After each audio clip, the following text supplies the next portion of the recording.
Ada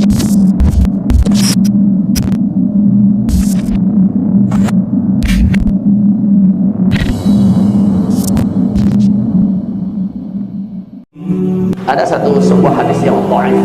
Hadis itu dhaif.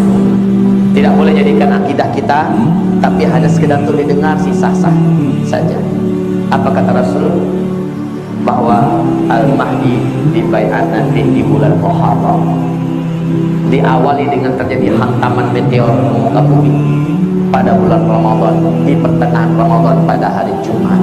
Kalian larilah ke dalam rumah-rumah kalian, tutuplah pintu dan jendela kalian rapat-rapat. Masuklah ke dalam kamar, sujudlah kalian baca subhanallah, subhanallah.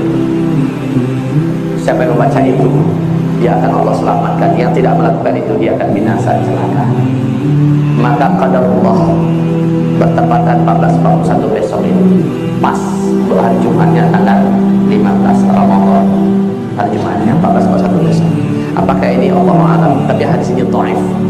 Kata Ustaz Syafiq Basalamah, ini hadisnya malah maudhu katanya. Ya, dia bacakan riwayat dari Syekh Ibnu Jauzi, tapi saya menamakan hadisnya dhaif.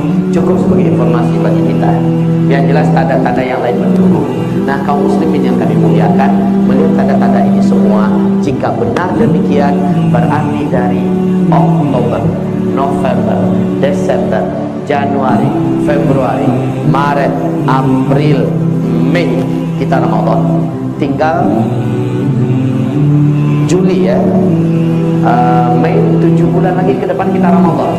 Waktu kita sempit, menjelang waktu sempit ini akan banyak kejadian-kejadian alam yang mengerikan. Lihat saja, kalau ini benar-benar terjadi berarti sah. Jika belum terjadi, kita berlapang dada, kita senang dan bangga, kita sujud syukur, dan kita diberi oleh Allah kelapangan dan kesempatan lagi ke depan. Jika terjadi, jika tidak, bersyukur kita sama-sama. Jika terjadi, harusnya setelah saya sampaikan, bapak-bapak ibu melakukan persiapan. Sebab apa? Sebab akan banyak bencana-bencana alam yang mengerikan yang akan terjadi. Baik Indonesia, baik Asia Tenggara, baik Asia Tengah, baik Arab, Afrika, Amerika, Eropa, negara-negara di dunia akan menyaksikan banyaknya kejadian besar yang akan menimpa bumi ini. Ditambah dengan banyaknya pertikaian, pertumpahan darah. Wa kathural haraj, wa kathural haraj, wa kathural haraj. Jadi kuncinya saya kasih tahu, yang pertama, kalau ini belum terjadi maka belum. Yang pertama, meninggal dulu salah seorang di antara manusia yang paling dicintai orang beriman, dan kematiannya marah orang beriman satu bumi. Itu kunci yang pertama. Yang kedua, ada bintang berekor mengelilingi bumi selama 3 sampai 7 hari, di mana seluruh orang beriman seluruh manusia menyaksikan kejadian itu. Jadi bintang berekor ini Pak, nggak pakai alat pun kita bisa melihatnya nanti. Nggak pakai alat, dengan mata telanjang. Bintang berekor ini mengelilingi bumi antara 3 sampai 7 hari.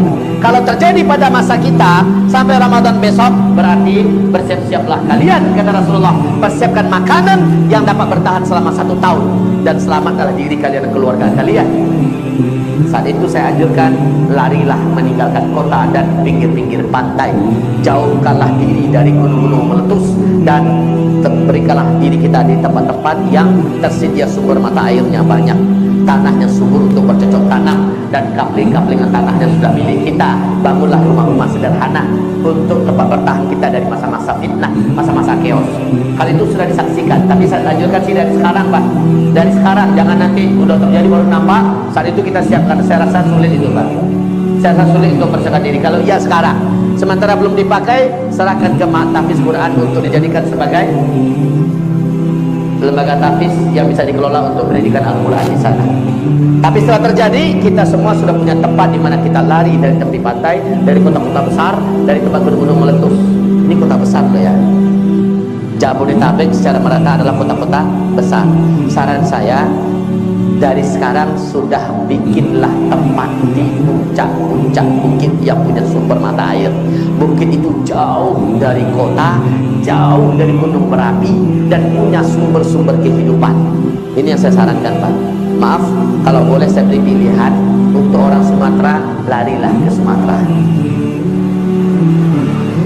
Kalau Jawa, saya kurang begitu yakin dengan keamanan Jawa. Waqatul haraj, sangat banyak nanti terjadi haraj. 3 kali Nabi mengatakan. Para sahabat bertanya, qalu mal haraj? Apa yang kau maksud dengan haraj ya Rasulullah?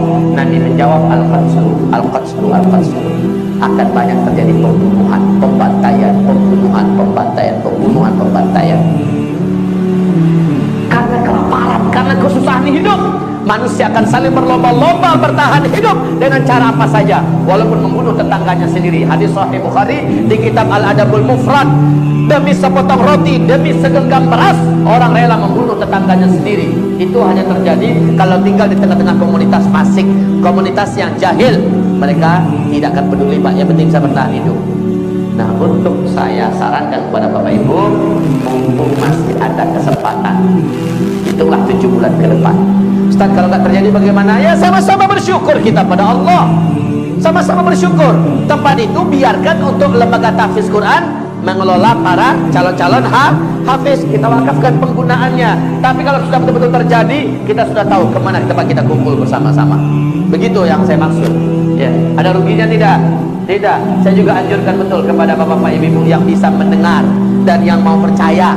Siapa yang punya duit sekarang ini, kalau bisa segera jadikan tabungannya berbentuk emas. Jadikan tabungannya berbentuk emas. Simpan. Silent, diam-diam.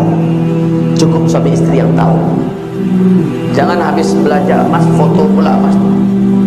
Sebarkan di grup. Kajian Usma tadi saya sudah mulai beli emas. Disatroni maling, Pak. Diam-diam saja. Ada duit sedikit beli emas, ada duit sedikit beli emas, ada duit sedikit beli emas. Kenapa demikian? Nabi kita benar-benar menekankan nanti di akhir zaman kalian semua akan kembali menggunakan emas dan perak sebagai mata uang kalian. Emas dan perak. Saat itu uang-uang kertas kalian akan berserakan di pinggir jalan, menjadi kertas-kertas yang tidak berguna dan tak berharga, dipermainkan oleh anak-anak kecil kalian seperti daun-daun menguning yang berguguran dari batang pohon.